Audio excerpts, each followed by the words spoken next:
Oh hey guys, it's Ashley here today and we're doing a reacting video. So this is Storybrief, one of the best channels. And it's gonna be irresponsible, and comment down below if this has ever happened to you. Ready? 3, 2, 1, go. I remember I was at my step-aunt's house for my little sister's father's side of the family, and I was watching TV with my step-cousins, 2 young girls and the eldest boy. Time passes and the 2 girls have left, and I'm left alone with the eldest boy.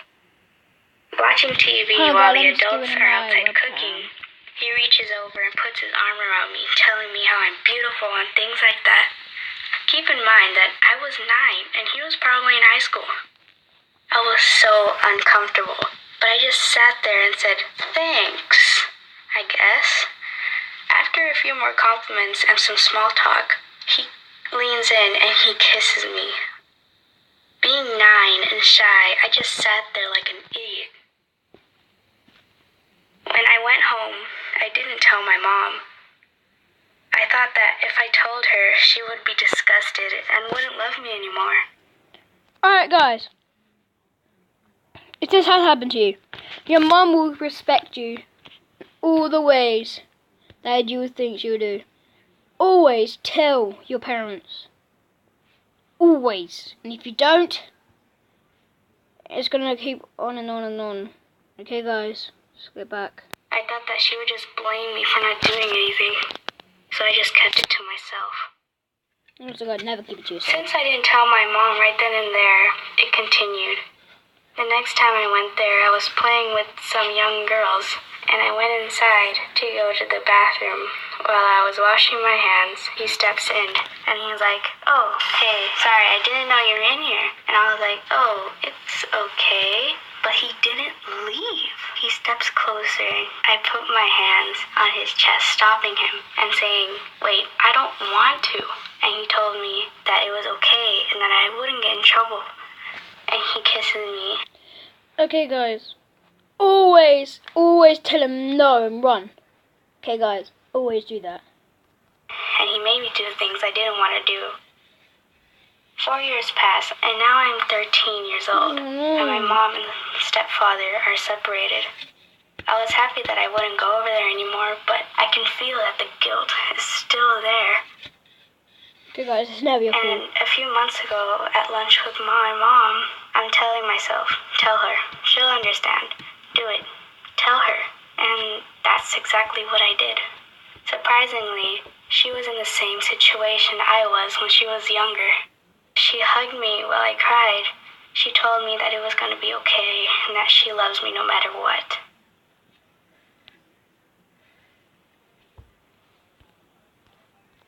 Yeah, so alright guys. That is what you should do, guys. Like, seriously, guys. Never back out. Always tell your parents. And when I say always, I mean always tell your parents. They will understand, and tell someone you can trust. Because you can't do that. Like, seriously, you can't. I don't know what I'm doing. Okay, I'm going to be watching 2 more videos. Okay, guys. Here you go. Let's do it. Yeet. My salty teacher told kids lies about that one right there.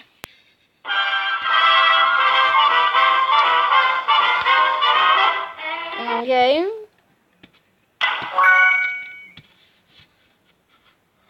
One day when I was in 3rd grade, I decided to sign up to play the viola. Yeah, big mistake. I ended up hating playing that thing. It was uncomfortable, and I hated reading the notes. But at that time, my teacher was nice enough, except for when she would yell at me for not cutting my naturally long nails. Which I get was annoying for her, because in order to sound good, I needed to have short nails. But I really couldn't give a flying cockadoodle pickle about all this viola stuff. So I really wanted to quit, but my mom wouldn't let me for 2 years because she thought I'd be the next Beethoven or something. But in 5th grade, she finally let me. Fast forward to about 8th grade, In my tech class, I had to sit next to some girl who really didn't like me for some reason. Like, she made a poem about me saying, if a brick smacked Jess in the face, the world would be a better place. So some crazy little Shakespeare chick who either wants me dead or wants my face to be as flat as a pancake is sitting next to me. Great. So I was just minding my own business when this snobby McSnobster turns to me and goes, hey, Jess, why don't you tell everyone why you quit viola? Because it made me so stressed, I wanted to break it into itty-bitty pieces and then strangle myself with its strings until I was unconscious and blue. Why? Yeah, right. You sure it's not because you didn't want to cut your nails? Then that's when my eyes widened. Where did you get that false information? Oh, I asked some girl about you and she told me that. Well, I hate to break it to you, honey, but your friend is a liar. Well, actually, the teacher told her class. How pathetic. And blah, blah, blah, blah, blah, blah, blah. I just kind of zoned this chick out at this point. I was stunned that some 30-something-old teacher would pollute some kid's mind with some stupid lie about another student. I needed to know exactly what this teacher said about me, so I asked some of my old fella viola buddies, and going by what they said, this is what happened. Some girl said, hey, why isn't Jess here? Did she quit or something? And instead of saying something along the lines of, oh, well, that's her private business, this salty teacher told her whole class, oh, the reason Jess quit is because she couldn't cut her nails. So some kids went, ooh, exposed. Others laughed like, yeah, yeah, yeah, quitter, yeah, yeah, yeah, yeah. I was mortified. That 10-year-old me and my long fingernails made a negative appearance with my name in her class. Like, lady, you are 30. Your school gossiping days are over. At first, I was offended, but then I realized I'm not the 30-year-old wazzbag in this situation gossiping about 10-year-olds. But now, I just wish I could go back to my elementary school and suck up enough courage and confront her and say, hey, I don't appreciate your grown butt spreading a lie about my 10-year-old self and my fingernail length. And then watch the color drain out of her face. That is cool, guys. A huge thank you to Skillshare for sponsoring this video. Not all learning experiences have to involve a gossipy teacher. Skillshare is an online learning platform that gives you access to thousands of classes. From learning how to vlog to building your own website to tutorials on how to draw cute animals, Skillshare has it all. Our personal favorite is Rock Out with Character Animation, because by the end of the class, you actually know how to animate your favorite musician. With a premium membership, you have unlimited access to all classes. And it's more affordable than most learning platforms out there. Skillshare is offering the first 1,000 story boothers who use the promo link in the description the first 2 months for only 99 cents. So go try it out today. Okay, guys, that is actually really good. Okay, guys, the next one is my parents couldn't take care of me anymore. I was born into a rather poor family, but we managed to live in some sort of way. I had a rather rough childhood though, with my dad working very hard to support me and my mom, meaning he wasn't often at home. My mom was therefore very protective of me, as her only child, but living as a sort of single mother really put a strain on her mind, which was made worse due to the lack of funds for medical treatment. Despite these circumstances I found myself in, I was reasonably happy for my childhood, and I was also able to do really well at school despite my situation, as I focused on my studies for most of the time. When I was around 13 years old, my dad got a big break and seemingly found a good and well-paying job as a delivery guy. Things went really well for a little while, and we managed to afford the necessities and some luxuries here and there, which I was really happy with. Until when it turned out that my dad's boss was sort of a con man. My dad ended up losing his car and most of his money to him, leaving us with very little hope. We were left almost penniless as my dad went on to more laborious jobs with even less pay. The stress led to a moment that changed my life forever. My mom's symptoms of mental illnesses worsened into severe paranoia and bipolar disorder, and it led to a tragic event that left her unable to take care of me anymore. Combined with the lack of funds that my dad could provide, it felt like I was left without a family that could take care of me anymore. I felt hopeless, and I felt like at such a young age, I simply couldn't see myself living anymore. until I called my aunt and uncle for help and guidance, and they were kind enough to take care of me as my guardians and let me join their family with my 2 cousins. As of now, I'm 17 years old, in my final year of high school.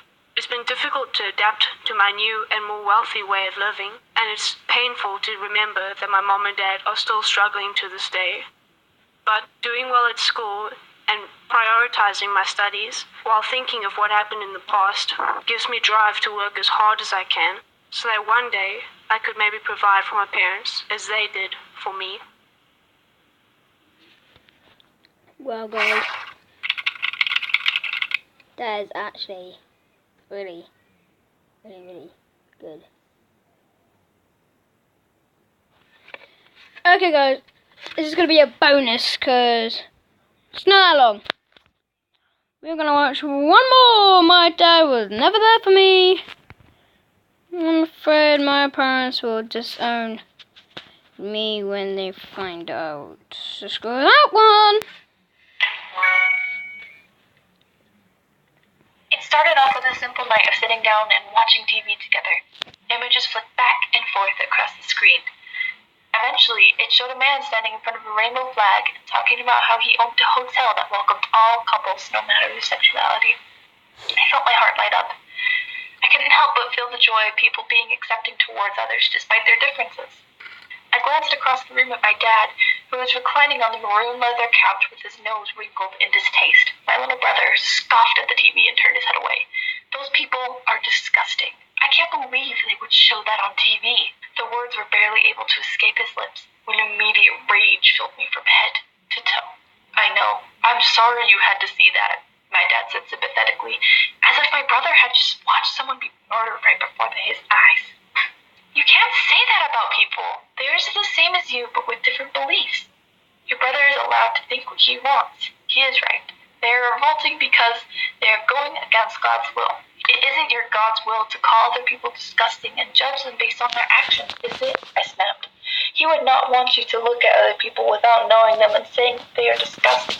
If anything, you are the ones acting vile. All people are equal. My dad stomped towards me and got down to my level. I could feel my body trembling with unease. These people are in the wrong. Who are you to stand up for them? We have every right to say what we want about them, my dad snarled. Thoughts raced in circles around my head. As quickly as I could, I squirmed away from him and made a mad dash for my room. Slamming the door behind me, the air that had been clogging my throat came unstuck and a sob broke past my lips. I haven't been able to stop myself from wondering ever since that experience if that is how it will be when my parents find out. I will no longer be their precious daughter.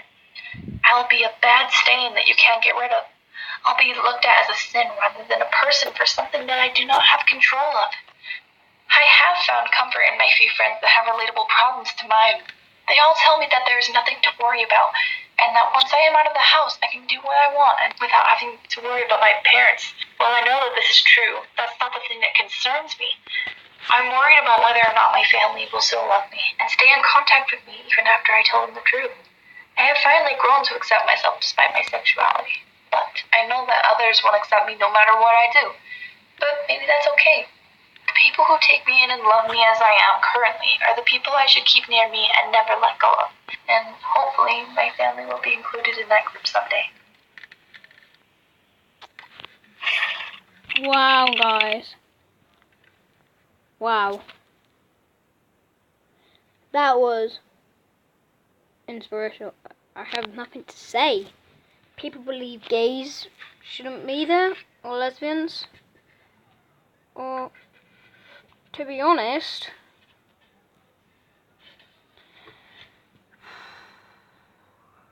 you can't judge people. You just can't judge people for the way they look. You just can't do that. Oh, it's actually really sad. Alright guys, that's the end of the video. I hope you enjoyed. Leave a like. So leave a like if you enjoyed it. Leave a dislike if you didn't enjoy it. Also, comment down below with the other comment if you're gay or if you're straight, because I won't judge any of you. I would actually be like, well, that's who you are, and that's what you should be. Alright guys, I'll see you later. Bye.